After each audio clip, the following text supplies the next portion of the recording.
it's interesting though that the last two, there's a couple of different sites. I think Kings of Horror has their show coming up where it's My Bloody Valentine versus Valentine, and the Rad Pack are doing the same thing. I don't know when the Rad Pack is doing there. I don't know when they're doing them. And that confused the shit out of me. And I was, but to be fair to Valentine, I mean, I will be a little bit. Oh, wait, what is the concept of the show? Because I don't pay attention. Which movie is better? Valentine versus My Bloody Valentine. Oh, shut the. I'm serious. I can't say the word. I'm serious. Is that a real question? Shut the front door, boss. Is that really what the show is? That show would be 5 minutes long then. Yes. Me introducing the movies and then like picking My Bloody Valentine and then us moving on with our lives. I'm confused by it too. I told Garrett, I was like, dude, like because he thinks that Valentine, it'll be a close race, that he thinks Valentine could win. And I'm like, buddy, if I knew I was thinking this at least. If I knew that my audience liked Valentine more than My Bloody Valentine, I would just fucking quit. Like, you are the wrong you were not listening or watching these movies. What in the fuck are you doing? My Bloody Valentine, let's not even waste any time. Love it to death. It's one of the best slasher movies. That just the idea behind the entire fucking movie, the uncut version of the movie's fucking killer. Got some great gore scenes and everything else. It's just one of those movies that we grew up with, man. Like, it's, in a lot of ways, I would say it's perfect. The Ballad of Harry Warden and everything. But there's a lot of people that believe that this is the best non-franchise slasher movie that's ever been made. So I don't know about that because there's so many of them. I'd have to really look at all those. But it's probably the most popular one, wouldn't you say? It'd have to be the most popular one that didn't get a sequel. Yeah. I mean, it's right up there. It's definitely one of my favorites. My Bloody Valentine was huge in the video store. Like, I remember seeing that all the time. And it was another Paramount movie too. So it's kind of weird that they did all these Friday the 13th sequels, but didn't try to do another My Bloody Valentine movie. It's one of the few uncut versions of the film that I actually think really helped the film.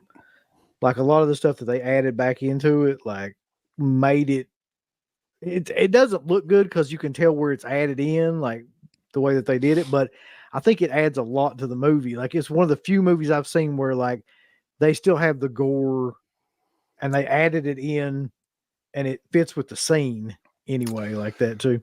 And I also think though, the look of the killer is really cool in it. The minor, Harry Warden, if you will. So, but yeah, I mean, there's no doubt that was going to be one of the top of the list for this sort of show. I mean, that is the Valentine horror movie, My Bloody Valentine. So that brings us,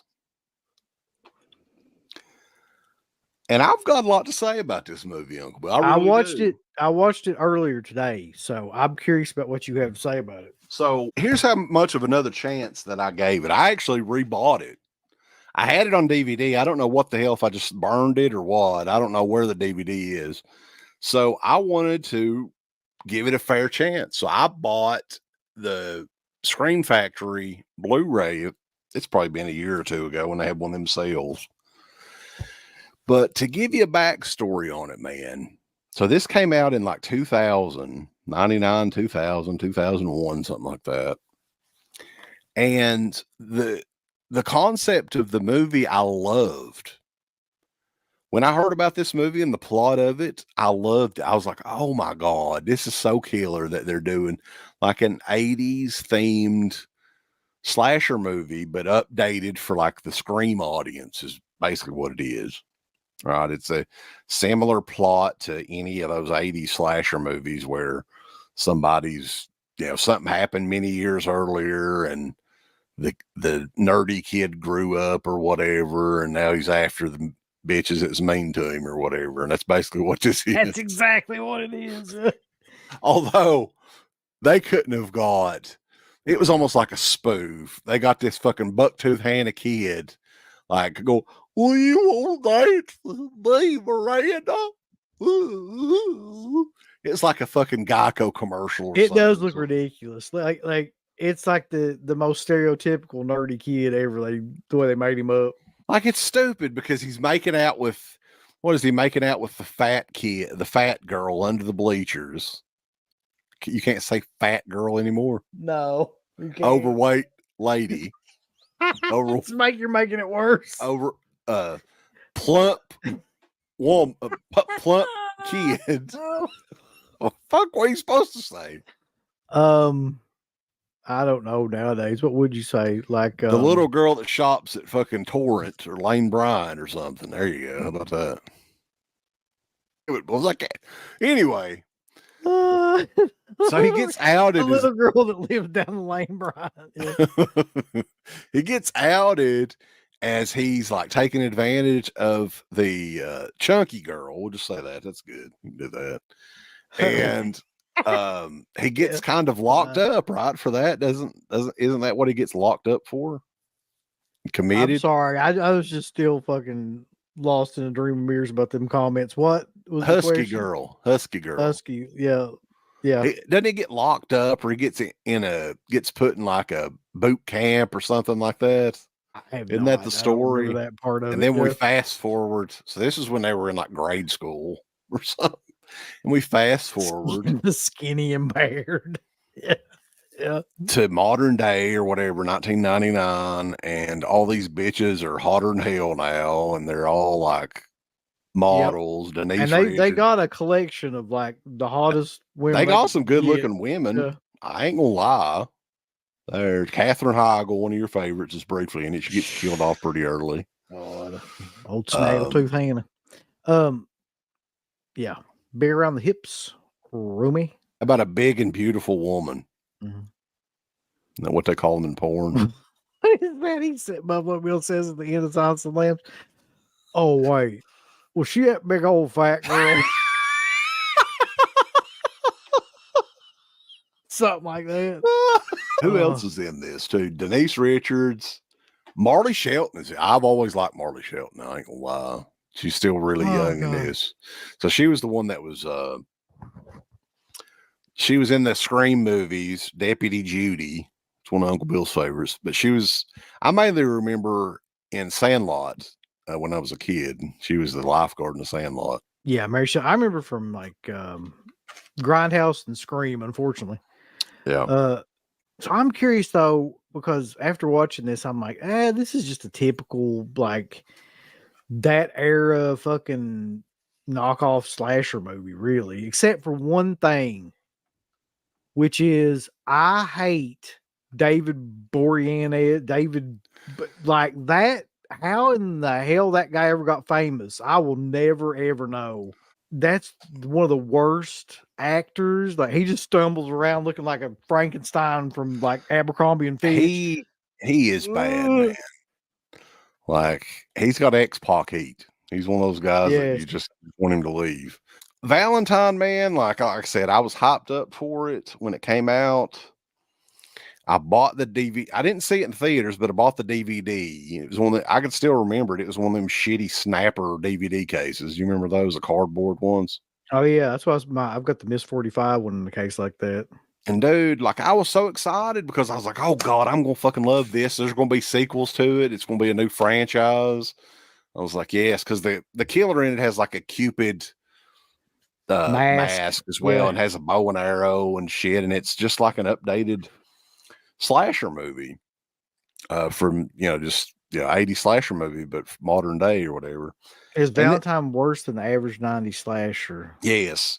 Kinda, yeah. I think it is. If you're comparing it to like what would be an average 90s slasher, like Scream, Urban Legend, I Know What You Did Last Summer, yeah, it's worse than all those movies. Jamie Blanks directed Urban Legend, and then this was his follow-up. And he also did Storm Warning, which nobody talks about. I actually think that's a pretty damn good movie. I think Valentine, of the movies that I've seen, is his worst movie, easy. You really didn't like this movie. I don't understand why people do like it. Well, listen, it's up against My Bloody Valentine, and there's a good chance it could win in a landslide victory over there. I'm going to get in that chat and tell all them people who voted for Valentine to go to hell. No, but like, what are these people watching? You know, as far as death scenes go in Valentine and stuff, is there anything that was memorable? Any of it? No. Yeah. The gimmick that the killer, his fucking nose bled. God. That's spooky. I think the ending really pissed me off too, because stupid old David Boreanaz. Look at me. I will be fair and say it's not as bad as what I'm pretty sure Warm Bodies would be. And it is better than Cupid.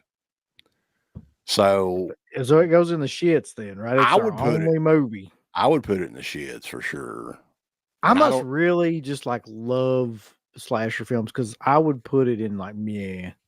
Like I definitely don't think it's good, but I think it's just middle of the road, like typical. I think it's the shits. Kind of slasher film.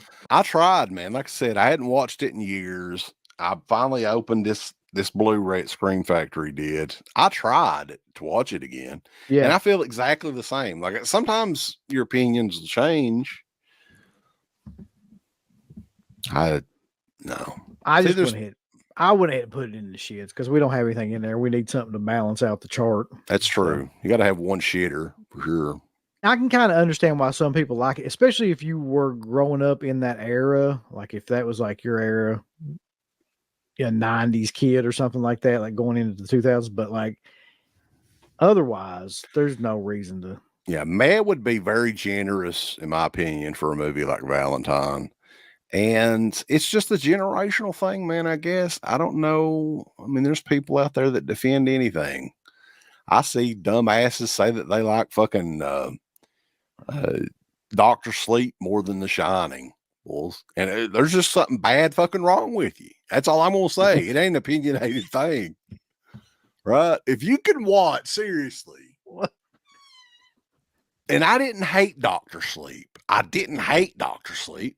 But fuck, to me, that movie is not even, if it was on this list, if I had to put Dr. Sleep in, I would not put it in good. Mm-hmm. It would be meh. And The Shining is one of the best fucking horror movies that there's ever been. So see, I think that it's unfair to put anything up against it. Really, like, I mean, if you look at from a technical aspect, like a horror film, like there's really not many, if any, that are better than The Shining. So I don't think that's fair. So, but I mean, I don't know if these kids nowadays are just drinking too many fucking energy drinks. It's frying their brain cells. I don't understand, man. And let me tell you, if My Bloody Valentine doesn't beat it shouldn't just win. It should fucking obliterate Valentine. Totally. It'll be a obliteration. Something tells me it won't be, though. Well, you'll see what'll happen. Yeah, I hope to God you're in there. It'll be the best thing ever. To be honest with you, to save face between Dead Pit and the Rad Pack, I probably shouldn't be in that chat. That's probably a good idea. All things considered, yeah. I'm already on thin ice with that bunch anyway. That's true. We don't want to go burning bridges. You know, we've never done that before. No. Give us the thumbs up. Up you butt. Like, subscribe. And if you subscribe, here's something else you can do. Once you subscribe, you can click the bell notification, right? And it'll notify you anytime that Dead Pit puts up new shit. Or don't. I really don't give a fuck. I want you to. I don't care. Let's keep our community growing here on YouTube. I don't like it. I don't want you to do nothing. Listen, they need to do that.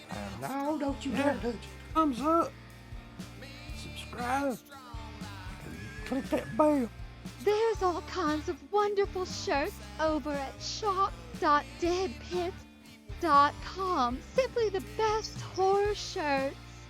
On TeePublic, there are others, but they all suck. You can get some Dead Pit radio shirts. You can get Last Out on the Left. The Hills Have Eyes. Texas Chainsaw. Oh, wait, you can't say Texas Chainsaw. All kinds of shirts, folks. You're gonna love them. shop.deadpit.com. Thank you to all of our supporters on Patreon. Dead Pit on Patreon.com is the only place to check out a complete archive of the old Dead Pit radio shows all the way back from 2005 on, in addition to the midweek shows, fan commentaries, exclusive podcasts, and much more.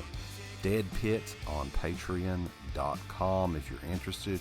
Tiers start at only $1. We ain't